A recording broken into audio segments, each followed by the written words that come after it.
আমাদের এমপি মহোদয় অনেক উন্নয়নমূলক কাজ আছে, সময় সংক্ষিপ্ত হওয়ার কারণে বক্তব্য শেষ করার জন্য বলা হচ্ছে। যেহেতু আমি আপনাদের সকলের সুস্বাস্থ্য মঙ্গল কামনা করে ধানের শীষে ভোট চেয়ে 12 তারিখ বিজয় মালা দিব বলে প্রত্যাশা রেখে আমি আমার সংক্ষিপ্ত শেষ করার সময়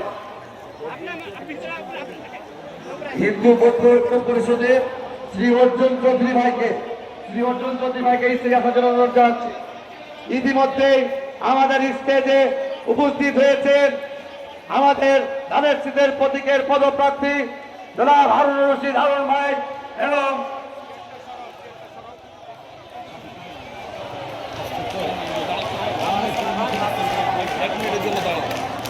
রাফিকে স্টেজে আসার জন্য অনুরোধ জানাচ্ছি। হারুন রাফিকে স্টেজে আসন গ্রহণ করার জন্য অনুরোধ জানাচ্ছি।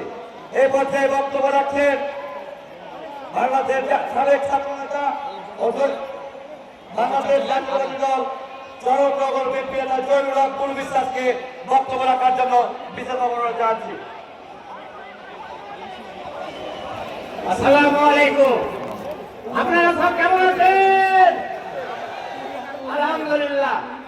বাংলাদেশ জাতীয়তাবাদী দল বিএনপি সর্বশেষ নির্বাচনী জনসভার বন্ধুবার সভাপতি মঞ্চে উপবিষ্ট আজকে মধ্যমণি চাঁপাইনবাবগঞ্জ 3 আসনের সাবেক সাংসদ, আগামী দিনের সাংসদ, আগামী দিনের